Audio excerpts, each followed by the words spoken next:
Quoi? Complètement, c'est un retour à l'enfance. Hein. Ah bah j'en profite là, j'en ai profité à max. Vous avez dû vous éclater à faire la marelle? Complètement. Ah ouais, c'était vraiment génial parce que c'est un truc que j'avais jamais fait avant. Et bon, il y avait des trucs techniques que je connaissais pas trop parce qu'il a fallu ensabler, il a fallu mettre du sable pour que ce soit anti-dérapant. Donc il y avait des trucs techniques que je connaissais pas quand on peint par terre, surtout dans une école en fait. Sur les murs, ça je connais, mais par terre non. Et bon. Donc le petit Bocage, il a jamais fait de marelle à la craie par terre.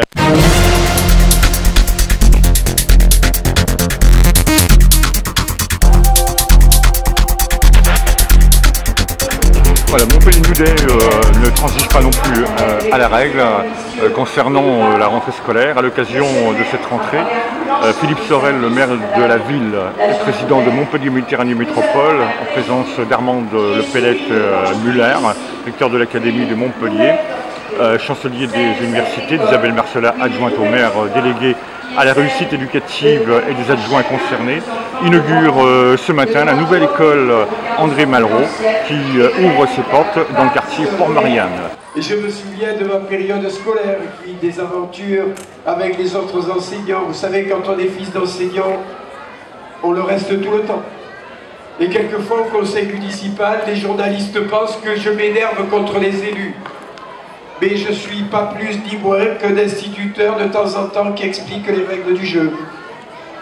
Pas plus. J'en profite au passage pour le dire. Aujourd'hui, nous inaugurons une très belle école dans un nouveau quartier de Montpellier qui s'étend. La ville s'étend et la ville aménage. Isabelle l'a dit, 123 écoles, 21 000 enfants et nous continuons à construire. Nous continuons à construire et nous continuons à ne pas augmenter les impôts des Montpelliérains et des habitants de la métropole. Parce que tout ça, nous le faisons à impôt constant pour la ville et pour la métropole. Alors ça nous demande, dans d'autres domaines, de limiter un peu les dépenses. Surtout les dépenses dues à la communication, au voyage, au train de vie des élus, qui ont largement diminué.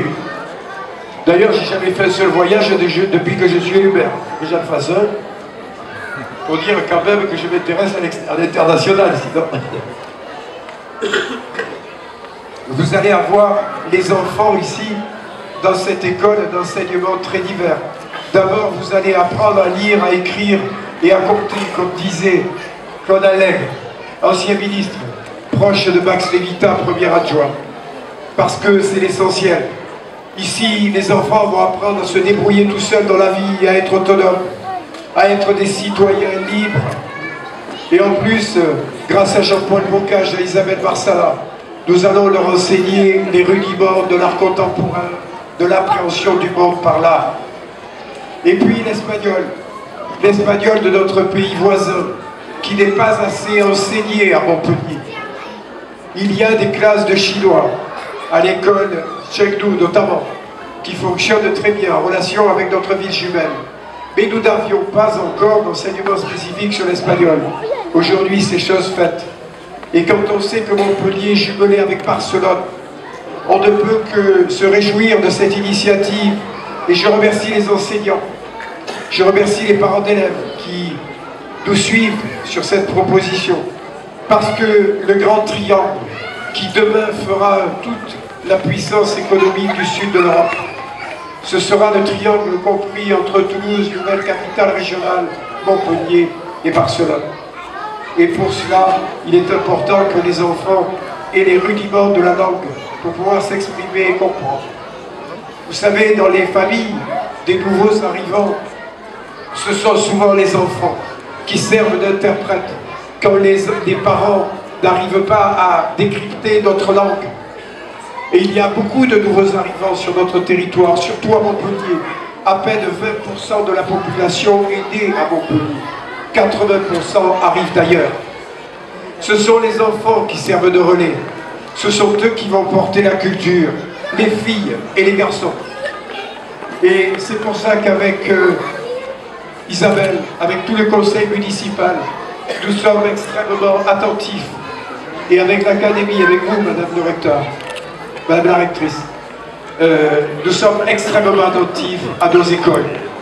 D'ailleurs, dans le conseil municipal de Montpellier, nous avons 2 inspecteurs d'académie et inspecteurs de l'éducation qui siègent en tant que conseillers municipaux, Madame Nicole Lisa et Monsieur Jean-Luc Cousquin.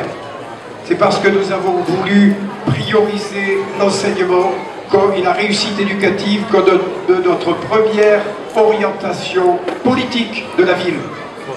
Sans l'école, il est exclu de pouvoir fabriquer des citoyens conscients et libres, capables de prendre des décisions face à toute la désinformation dont nous faisons l'objet. Je voudrais, pour finir, remercier les enseignants, les parents d'élèves, vous, Madame la nouvelle directrice, le rectorat, tous les services villes et rectorat. Et je voudrais remercier les employés municipaux qui travaillent dans les écoles. Quelquefois, je m'énerve contre les employés municipaux, mais c'est jamais contre ceux qui travaillent. Jamais contre ceux qui travaillent. Ceux-là, je les remercie, je leur rends hommage. Et je dis que sans eux, la ville ne peut pas tourner, ne peut pas fonctionner.